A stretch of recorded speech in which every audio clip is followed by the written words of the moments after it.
petite enfance maanaam kuréel goo xam ne la sàmm tout tànk yi moo leen tax a jóg ngeen nekk ca ministère de la bonne gouvernance et de la petite enfance waxtaan wi nag li ko lal mooy maag Alaaji Ndiogou Diène dinañ la laaj sa xalaat njëkk sax ci li fi xew fan yi ca Touba gone taalibe gañ fekk ci tabax bu yeggul ñu def ko naka sudul noonu ba mu ñàkk ba kanam ñu ne deeta waaye Touba googu teg ca ñaari fan fekk benn waaye jëloon ay xale dugal leen cib néeg def li tubaab di wax séquestration ñu jàpp ko ca Petit Mbao ku ne xam na la fa xew xale lu jigéen ju juróom-ñetti at goo xam ni tam ëpp naa nettali nañ ko def moom it mu ñàkk bakkanam mënees naa xam moom lu xew waay. Babacar maa ngi lay gërëm di la sant di nuyu auditeurs RFM yëpp di leen nuyu ci subateel bi di commencer par jaale wax dëgg neex yàlla yaay yi nga xam ne ak papa yi nga xam ne dañu ñàkk seen doom mu nekk tis bu nga xam ne lu metti la ma koy natt rek ci man en tant que yaay mais en tant que citoyenne mu nekk lu nga xam ne dañ koy ñaawlu bu baax a baax di vraiment di am compassion bu baax ci parents yooyu ñàkk seen doom mu nekk effectivement cas yu nga xam ne dañ koy mettitlu bu baax a baax dee boo gis xale nit bu ñu faat dafa nekk lu nga xam ne dañ koy dafa metti rawatina bu dee mort d'enfant vraiment mu nekk lu nga xam ne mënuñu ko rafetlu dañ koy ñaawlu bu baax di ko condamner avec la dernière énergie. mais moom nu mën a jékki-jékki rek def ko loolu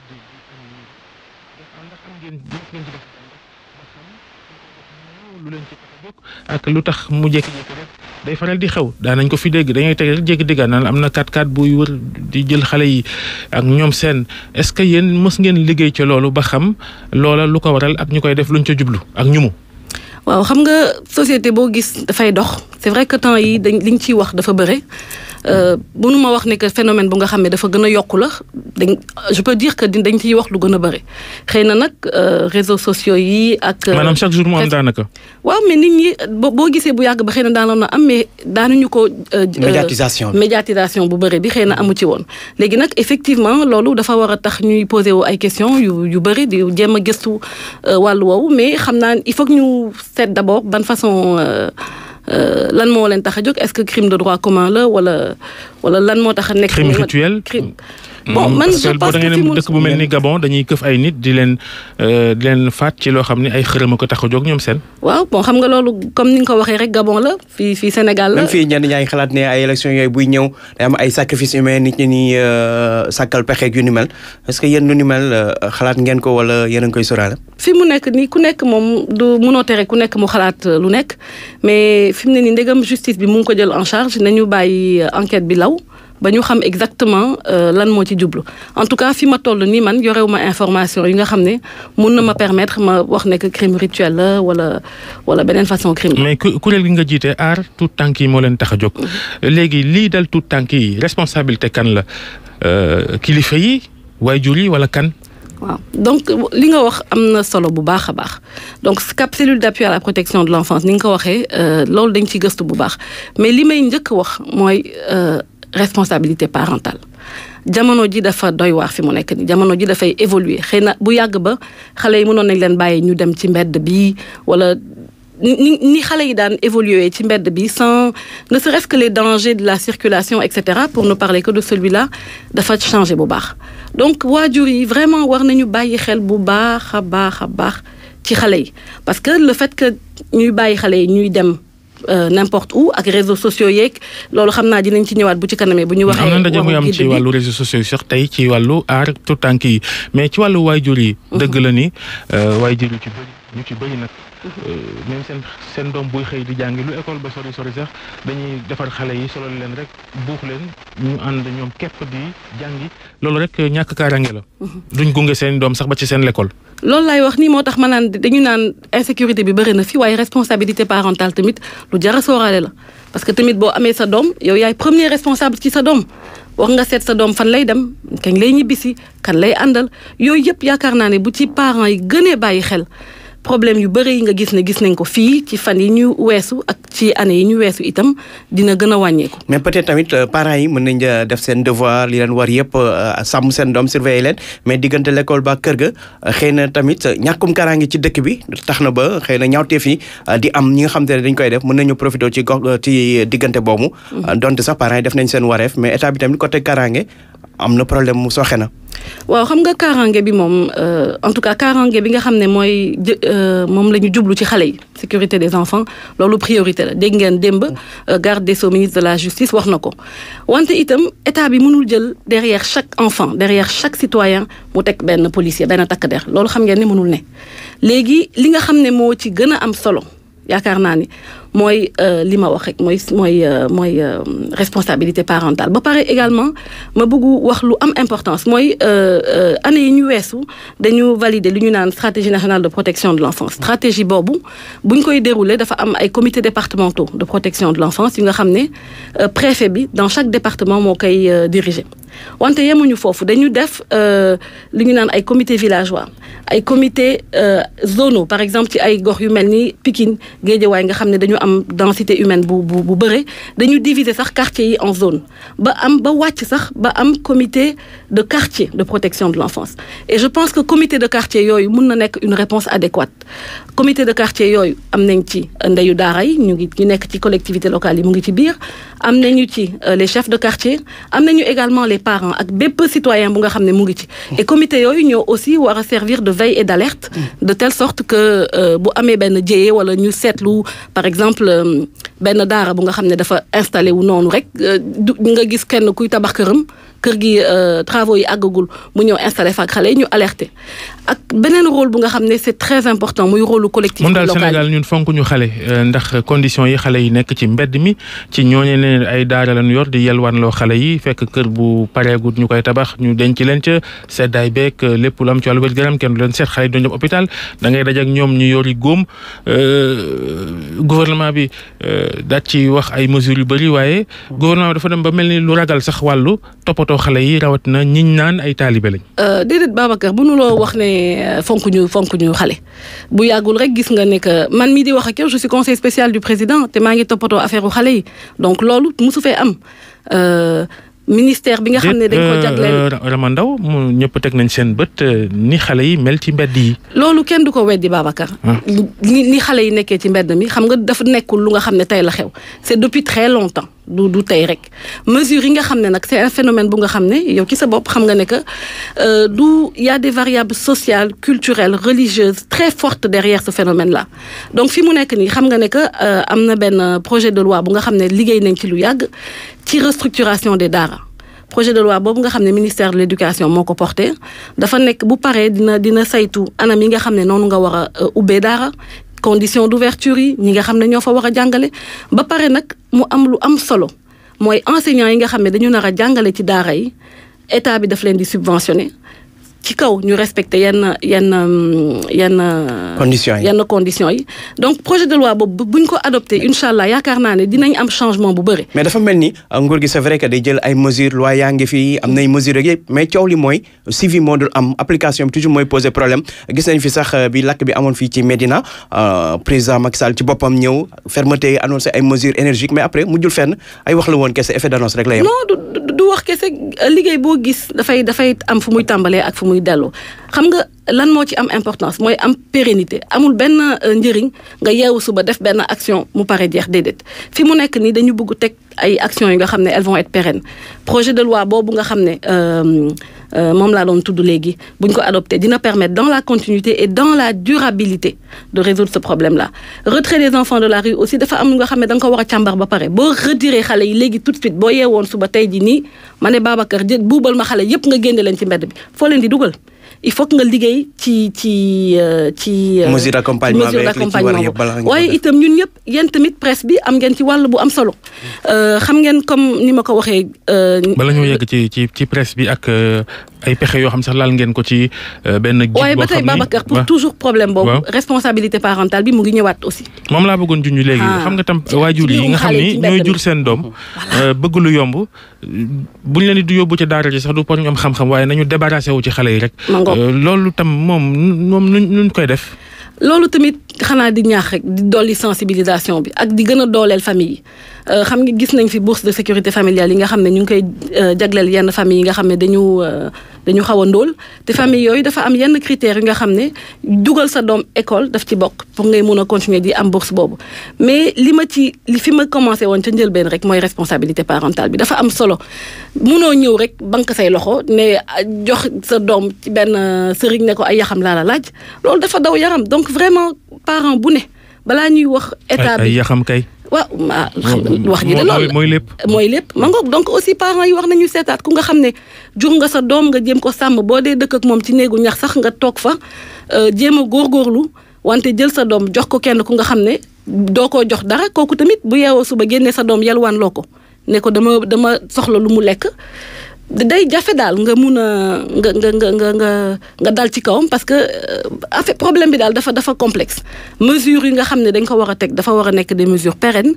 mais dafa war a nekk également des mesures yi nga xam ne elles sont consensuelles et que sénégalais yi ci boppam war nañu réaliser ne que fi mu nekk nii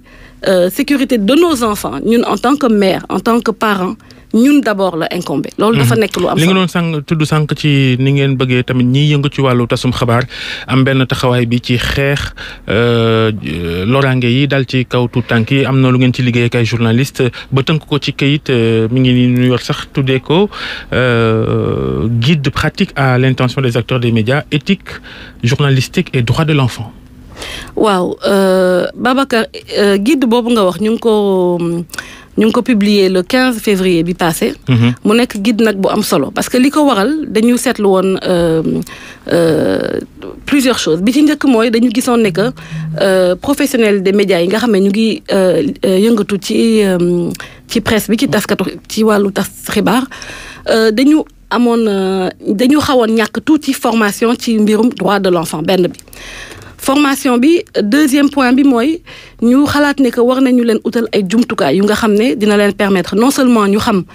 convention maanaam texte yi nga xam ne moo tëral ak ak yelleefu xale yi muy convention des droits de l'enfant mais également la charte africaine des droits et du bien-être mais également naka la ñu war a traiter information bi gis nga par exemple yéen sax mën naa leen xaw a xoosaale tuuti ci affaire u xale yi jàll ni gis naa ne que ci l'observateur u fan yi da ngeen taf photo bi nga xam ne moo waroon nekk xale bi nga xam ne moom la ñu rey après ci ëllëg sa ngeen publier beneen photo wax ne que du woon xale boobu excusé wu. loolu dafa nekk ay mbir yu nga xam ne dañ koy ñaawlu bu baax. parce que dafa nekk la ca Petit Mbao sax xale bu jigéen boobu ñu faat ca Petit Mbao am juróom-ñetti at ci anam wañ ko faatee gis nañ photo itam di circuler ci réseaux sociaux yi ak anam wa nga xam ni moom lañ ko fekkee. mango loolu vraiment ay violence yu extrêmement grave la parce que nga jël photo xale woon ko lépp lu nga xam ne jëmul ci li ñu naan intérêt supérieur de l'enfant dañ ko war a bannir par exemple nga xale bu nga xam ne dañ ko sàkku nga gis ñu wax nañu turam wax nañu santam wax nañu yaay ja wax nañu papa ja wax nañu fa may jàngee dafa nekk yu nga xam ne dañ koy tere yoon daf koy tere ba pare mu nekk leneen lu nga xam ne dañ koy gën a amplifier ak réseaux sociaux yi gis ngeen temps yëpp dafa am ay vidéo. est-ce que problème bi sax loolu la site yeeg yooyu noonu. voilà parfois image yi ñu xool lu ñu war a diffuser lu ñu war a diffuser ak yooyu noonu. exactement ba pare parents yi tamit dañ ci war a bàyyi xel parce que léegi da ngay gis ku ne bàyyi sa doom ak tablette bàyyi sa doom ak téléphone mu nekk ay médium yu nga xam ne dafa xaw a doy waar. parce que tey jii nii comme on le dit ñëpp journaliste nañu da ngay filmer sa benn affaire daal di génn publier ko ci Facebook nit ñi partager ko te loolu il faut aussi ñu ñaax parents yi bu baax te xam ne ay vidéo yu nga xam ne dafa nekk à caractère yenn saay pornographique nga jël ko ñu won la ko nga partager ko loolu yow mën nañ la ci teg kaso. parce que lépp lu jëm ci xale yi dafa nekk lu nga xam ne il faut qu'on prenne ça très au sérieux léegi nag bàyyi xale yeeg ay YouTube ñu ne ca rek lu ne mën nañ ko caa gis. ba pare sax cybercriminalité bi dafa jéggi dayoo fan yi temps yi ci jamono yi ñu nekk xale yi nga xam ne dañu dem ci internet mën nañ fa gis ay prédateur xaw ma naka lañ ko mën a waxee ci wolof mais ñu nga xam ne mën nañ leen ndax amee image wu xale bu mel ni moom ba pare nax leen. mais loolu yëpp li nga wax ni yëpp day reposer problème éducation parentale maanaam ci njaboot beeg yooyu biir famille bi li nga doon wax sànq parents yi seen responsabilité première lépp luy njëkk ñooy njàkk. yar bi ñu war a yar xale yi. yar bi des na bu baax waxuma ci ñëpp gaa mais ñu gën a bàyyi xel ba pare gën a appréhender méfaits yi nga xam ne réseaux sociaux yi ñu ngi koy def parce que même le fait que xale bi di nekk tout le temps ci écran yi dafa poser problème te ñun pour lutter ci loolu def nañu sax ay formation ak journalistes dañu diviser ànd ci ak UNICEF ak convention des jeunes reporters daal di def ci at daaw nii former plus de 60 journalistes dans la zone nord def Saint-Louis axe Saint-Louis Matam Podor te inchallah dinañ ko continuer former journalistes yi nga xam ne ñu ngi nekk dans la zone dans le centre au sud ak ba finir par Dakar li ñu ci jublu daal te ñu ngi ciy liggéey ak CESTI ak ISIC ak yeneen institut de formation yi mooy que bépp journaliste bu nga xam ne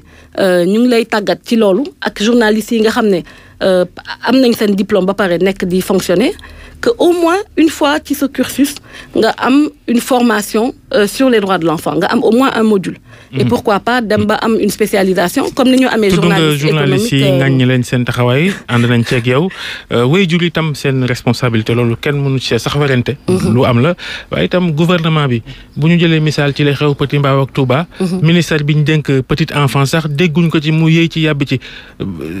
xanaa li ñu la invité tey sax mu tane nga jaaleek ngañ ak ñaaxaate waaye itam loolu nees ko mën a comprendre yu ni mel xew gouvernement bi ne tekk du ci wax di wax waxi politique rek. Ah déedéet bul wax loolu ministère de la protection de la bonne gouvernance et de la protection de l'enfance pas petite enfance kese parce que enfance la petite enfance mooy dem ba 18 ans mu ngi ci yëngu ku mel ni directeur de la protection directeur de la promotion. non dama ne ñaawtee fii mujjee xew nii dégguñ ci gouvernement dégguñ ci ministère. démb dégg ngeen ci Niokho Baye Diouf bi nga xam ne moo nekk directeur de la promotion des droits de l'enfant wax na ci ministre bi tamit wax na ci déplacement yi mu nekkoon donc du et puis xam nga. mais ministre bi demul ci fi mbiri xew masawu njaboot yi xool li xew ak yooyu noonu. est-ce que loolu gënul woon kan moo la ko wax ne dem na fa. kon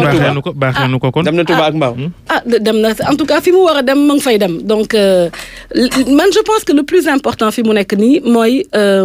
que ñu jël conscience ci phénomène boobu ba pare jël ay motuwaay que ce soit le journaliste que ce soit l'État que ce soit la société civile que ce soit les parents que nous sommes li ci gën a am solo daal mooy xam ne fi mu nekk nii il faut que ñu gën a bàyyi xel ci xale yi il faut que ñu gën a yar xale yi aar leen ci méfaits yi nga xam ne mun nañ ko am ci mbedd mi waaye tamit comme ni ma ko waxee ci internet bi et surtout yéen ñi nga xam ne da ngeen am pouvoir bu bëri ngeen gën a jàppale yéen journalistes yi am ministère de la petite enfance am cellule bu mel ni bi nga jiite loolu nuroowuta du mel nu mu liggéey nu mu mënee nekk tegale googu. tegale ci nan. am CAP des cellules de la petite enfance am ministère de la petite enfance am agence nationale de la case des tout-petits et de la petite enfance. loolu yëpp moom ak direction de l'enfance ak tamit direction de la protection des droits de l'enfant. mais Babacar Fall lu tax kon doo wax lu tax ci ministère de l'économie ñu am direction du budget am direction buy toppatoo affaire yenn direction des finances nu ngeen liggéeyee yéen ñëpp. nu ñuy liggéeyee en parfaite collaboration et en parfaite synergie gis nga mbirum enfance dafa yow déjà yaa ngi wax ne fi mu nekk nii depuis xaw ma ñaata année ñu ngi jéem a liggéey par exemple bu ma jëlee juste ak wàllum protection de l'enfance mu nekk lu nga xam ne ministère bi sax ñun xeeb nañ ko dañu bëggoon ñu créer ministère bu gën a rëyati encore il y a tellement de problèmes dans ce secteur-là que il faut davantage d'acteurs. sinon laaj bi mooy bonne gouvernance moom lu ko booleeg petite enfance xale yi tuutànge ak yaram sel. xawta am. déedéet xam nga fi mu nekk nii ñu ngi ñëwoon pour wax affaire loolu kay du ko mën a expliquer bi dinaa ko mën a expliquer parce que bonne gouvernance boo xoolee tey jii nii boo jëlee bonne gouvernance nga boole ko enfance lan moo gën a am importance que tàggat xale yi ci bonne gouvernance ba ñuy gën a nekk tout tànk tey jii nii quand on parle de fonder le citoyen de demain bu xale yi gën a nekk xale ngay commencer bu ñu quand on parle d'éducation citoyenne doo bàyyi ba xale bi màgg booy jël garab doo bàyyi ba garab bi dëgër ba wow koŋ nga bu koo dem. dès le début ngay changer. foog naa journaliste la woon moo tax muy jëflanteeg ñun jërëjëf. sama waay ngeen nag mais bon de temps en temps il faut que ñuy waxante dëgg quand même Babacar. Rama Ndao jiite cellule d'appui à la protection de la petite enfance nekk ca ministère de l'enfance de l'enfance. ah waay Babacar bàyyil xale yi ngay wàññi di leen yóbbu petite enfance waaye yow itamit merci.